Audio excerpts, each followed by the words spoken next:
सब सुख लहे तुम्हारी सरना, तुम रक्षक काहू को डरना।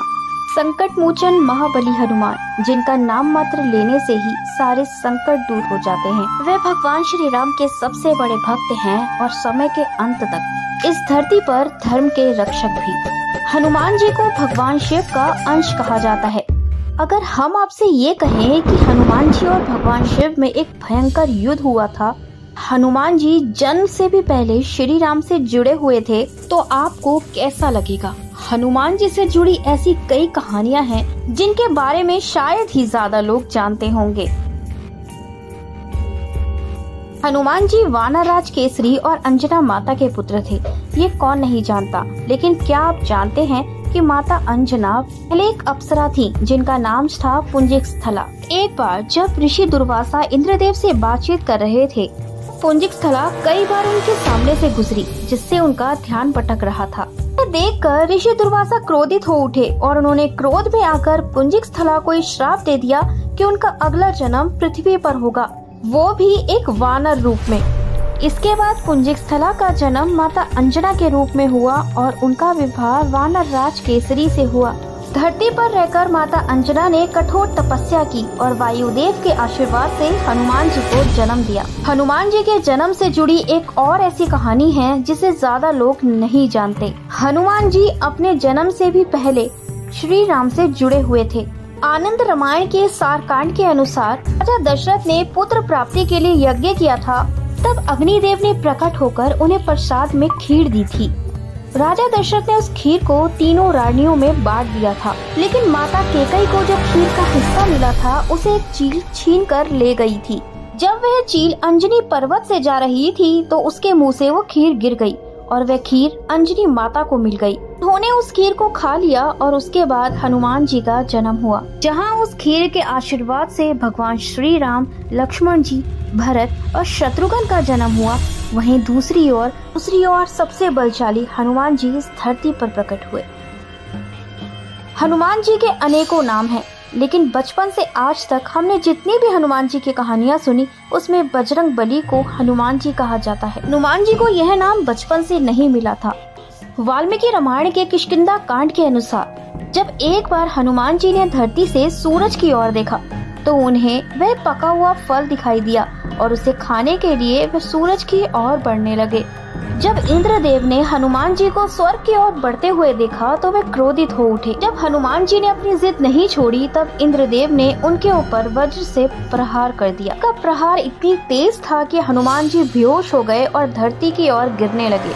पवन देव ने जब अपने पुत्र को ऐसे गिरते हुए देखा तो वे उन्हें लेकर पाताल लोक में चले गए।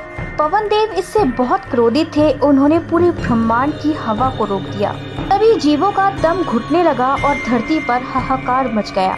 जीवन को बचाने के लिए और धरती पर हवा को वापस लाने के लिए सभी देवी देवताओं ने पाताल में जाकर हनुमान जी को ढेर सारे आशीर्वाद दिए।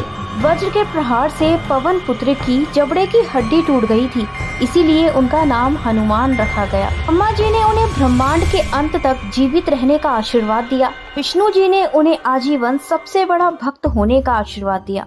के साथ इंद्रदेव ने हनुमान जी को ये आशीर्वाद दिया कि अब कोई अस्त्र या शस्त्र उन्हें कोई भी चोट नहीं पहुंचा पाएगा।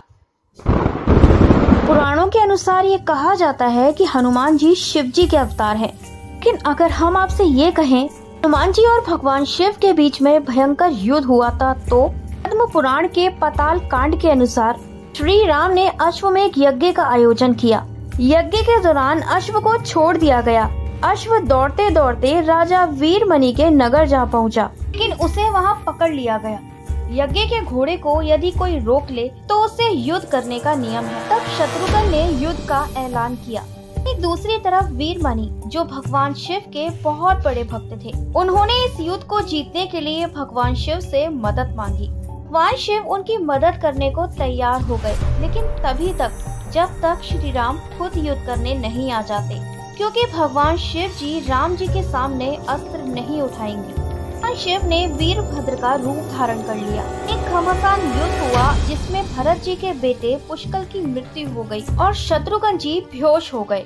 तब श्री राम जी की सेना को हारते हुए देख हनुमान जी खुद युद्ध भूमि में आए और एक पत्थर से भगवान शिव के रथ के टुकड़े टुकड़े कर दिए और पत्थर से भगवान शिव के सीने पर वार किया। जवाब में भगवान शिव ने तेजी से अपने त्रिशूल को हनुमान जी की तरफ मारा, लेकिन हनुमान जी ने उस त्रिशूल के भी टुकड़े टुकड़े कर दिए। के बाद भगवान शिव ने हनुमान जी पर शक्ति से प्रहार किया। इस शक्ति से हनुमान जी का संतुलन बिगड़ गया। बाद में हनुमान जी ने भगवान शिव पर एक पेड़ से प्रहार किया। शिव जी के गले में पड़े सांप डर के मारे पाताल लोक में चले गए। तब शिवजी जी ने हनुमान जी को ये चेतावनी दी कि अब वह उनका संहार करके रहेंगे। अब भगवान शिव जी ने हनुमान जी पर लोहे की मूसल से वार किया। हनुमान जी ने भगवान विष्णु का स्मरण किया। युद्ध लंबे समय तक चलता रहा और इसमें हनुमान जी की विजय हुई। आज भी इस संसार में जब जब राम कथा सुनाई जाती है, ऐसा माना जाता है हनुमान जी वहाँ किसी न किसी रूप में उपस्थित होते हैं।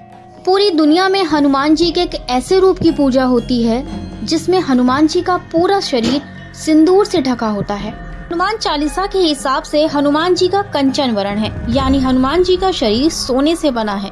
माना जाता है वनवास खत्म होने के बाद जब एक बार हनुमान जी ने माता सीता को मांग भरते हुए देखा, मांग में सिंदूर लगाने का कारण पूछा, तब माता सीता ने कहा ये सिंदूर वे भगवान श्री राम की लंबी आयु और अच्छे स्वास्थ्य के लिए लगाती हैं। यह सुनकर हनुमान जी सोच में पड़ गए। तभी उन्हें एक ख्याल आया और वो वहाँ से चले गए। थोड़ी देर बाद जब राम सभा में पहुँचे तो उनका पूरा शरीर सिंदूर से रंगा हुआ था। देखकर राम जी बड़े आश्चर्य हुए और उन्होंने हनुमान जी से इसका कारण पूछा। तब हाथ जोड़कर हनुमान जी ने राम जी से कहा, यदि सीता मैया की एक चुटकी सिंदूर लगाने से श्री राम जी की आयु बढ़ सकती है, तो मेरे पूरे शरीर पर लगाने से श्री राम जी को कितना लाभ होगा। हनुमान जी की ऐसी भक्ति देखकर भगवान श्री राम ने कहा, जो कोई भी तुम्हारी सिंदूर रूप की पूजा करेगा उस पर मेरा आशीर्वाद सदा बना रहेगा। हनुमान जी को चिरंजीवी होने का वरदान मिला था। इस युग में भी हमें कई ऐसे प्रमाण मिले हैं जिससे ये पता चलता है हनुमान जी आज भी जिंदा हैं। लेकिन हनुमान जी का संबंध त्रेता युग के रामायण और कलयुग से नहीं, बल्कि द्वापर युग की महाभारत से भी है। महाभारत में हनुमान जी ने एक महत्वपूर्ण भूमिका निभाई थी। महाभारत की कहानी के अनुसार हनुमान जी ने अर्जुन को यह वरदान दिया था कि वह महाभारत की लड़ाई में उनका साथ देंगे। इसीलिए महाभारत युद्ध के दौरान हनुमान जी अर्जुन के रथ के ऊपर लगे झंडे पर विराजमान हो गए और युद्ध खत्म होने के अंत तक उन्होंने अर्जुन का साथ दिया। महाभारत युद्ध समाप्त होने के बाद जैसे ही अर्जुन अपने रथ से उतरे, तब भगवान श्री कृष्ण ने हनुमान जी का आभार प्रकट किया।